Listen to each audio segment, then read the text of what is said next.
Hello and welcome to the Jords FTTV YouTube channel. Today's video will be a little bit different. I don't have a lot planned for the direction of this video, but for the most part it'll be, finding the edge, or the quest to find the edge in SuperCoach. So how can we find the edge over other people? Because right now competition is very tough. I just look into YouTube, I see there's more podcasts everywhere, more videos.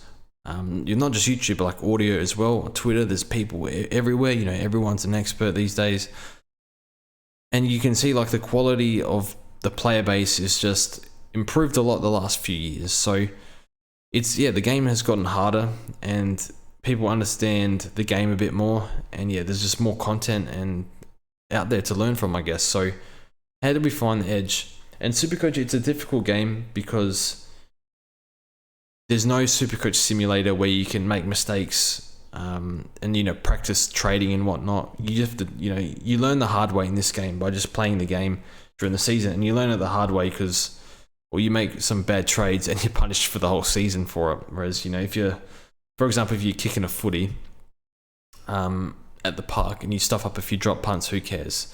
You only are practicing for a game. But there's no practice simulator for SuperCoach. But if someone can make that would be great. So that'll be fun. Anyway, finding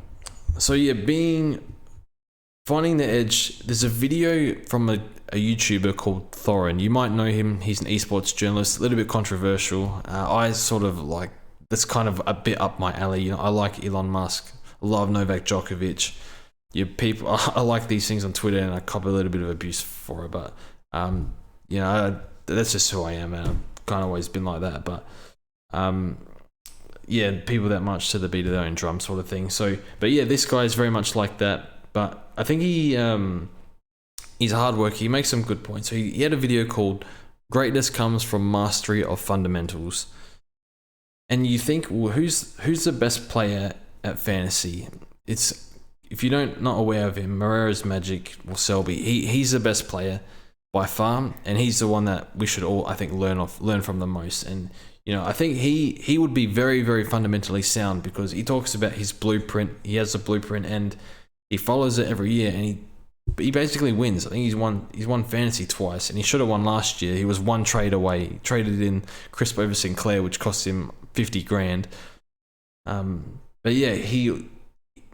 He has a blueprint. He knows all the fundamentals. He applies them every year, and he dominates. It's ridiculous. So why aren't we all doing this? And I guess for us, mere mortals at the game, I think if we can break it down into small fundamentals and just looking at all the minor details of all the games, and I think if it all adds up, with a bit of discipline and focus, applying these fundamentals for the entire season, I think we can get there and have a really good result this year.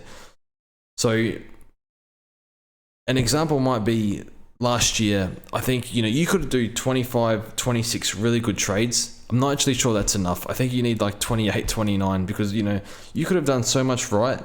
But if you stuffed up the Canelio trade, where his role was bad, but a new coach came in and he was named in the middle on the team sheets and whatnot. So there was always a chance that he was going in the middle. But that decision to trade him out was a pretty fatal one. So it didn't matter what else you did. If you did that trade, it would have been almost impossible to win SuperCoach, especially given ownership. But that's just trading. So like fundamentals of the game. So this is probably the only thing I've planned for the video, like things that I've written down.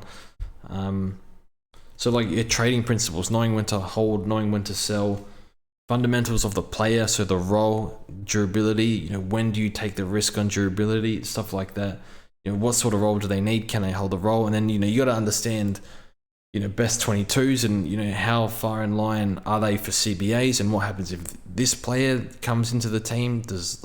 And some of it's hard to predict as well, like Himmelberg last year. Like Isaac Cumming was tracking to be like a top 8 defender. Then who saw Himmelberg come in and kind of kill his scoring? That stuff's sort of hard to predict, but for the most part you can see players might be coming back from injury, stuff like that. Just general game mechanics might be like pricing mechanics, so like the price cycles, stuff like that. Can't even read my own writing. And then like another thing is like what to do at each point in the season. Like what do you do in the first few rounds of SuperCoach? When does upgrade season start? How do you attack the buys? And then, you know, after the buys as well, how many trades you need to have, what do you do with those trades, you know, can you get to like a bench, a premium and stuff like that. And then, yeah, I guess the importance of a player's price and value and stuff like that. And, you know, how far do you go with mid prices? So if you try and take a balanced approach, and I know it's a lot, but if you can get really good at each part of the game, just all the minor details of each part of the game, and then also outside the game, like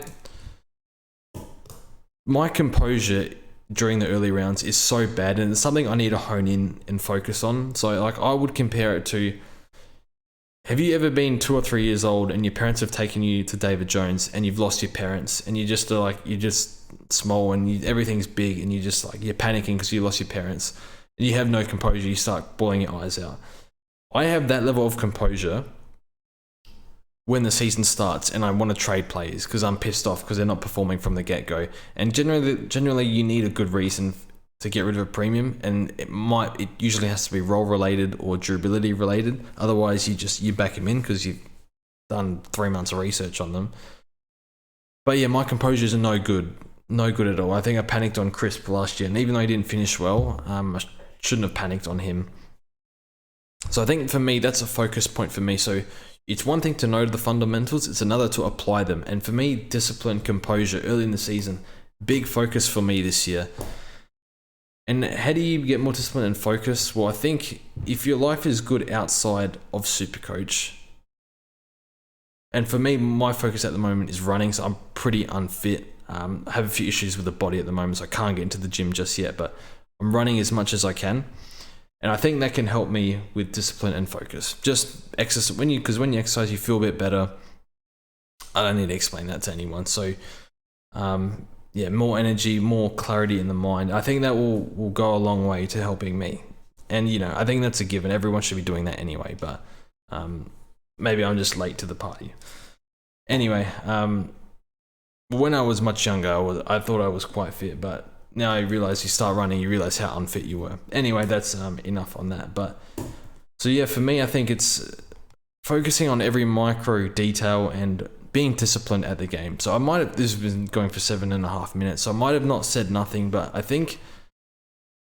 I guess finding the edge in SuperCoach is doing all the basics well from start to finish. There's no, I'm going really well, I can afford to do this. I don't think that's a good mindset to have, and that's one I've done in the past. I think in fantasy, I was going okay last year. I traded in Bailey Smith, and I should have realized his time on ground, and he had a few niggles as well, was unsustainable. I traded in Zorko for a few weeks. I knew that was a bad trade because he was limping during the season. Why would you trade someone in that spent a third of the season limping? Anyway, it's dumb stuff like that. You get ahead of yourself, and you're mindful before doing the trades. You're like, I'm not getting ahead of myself here. I just think this can work. But you look back, I'm like, there was a fundamentally wrong trade. Why would you do that sort of trade? Trading in players that have had niggles early in the season. And sometimes it can work, but more often than not, it doesn't, because you got other players available that are fully fit and flying and had a great preseason, whereas you pick the expensive ones that are durability issues. Often doesn't work. So yeah, for me, it's discipline from start to finish. There's no drop in the ball. Making sure I'm doing things right, not just in the game, but just in life in general, to get that clarity of the mind and energy and whatnot. So yeah, I don't even know what this video was, and hopefully you guys enjoyed it and got something from it. But brush up on your fundamentals, I guess, and figure out what have you stuffed up in the past. And yeah, for me, it's composure early in the season, getting carried away, having bias towards players. I have massive issue with this. Sometimes it can be Crows players, sometimes I can be set on a player, but I think if I look at the bigger picture with a lot of players, realize that you go through, is the role good? Is the durability good? Is the price good? What can they realistically do? Depending on what their role is. Are they too young? Are they too old? You add all these things up, and then you throw bias out the window and you try and make an educated opinion. And I guess in our Discord, we're always asking each other things. So it's good to have other players or other people get their opinion, and maybe they have, especially people that support other clubs, they have a bit more insight. They understand. They watch it more closely. So getting opinions from others. So yeah, I guess figure out what your weaknesses are in the game, and it might not necessarily. You don't have to do the flashy stuff. You don't have to do the great trades. I guess it's always good, but I think that is not as important as doing all the basics right.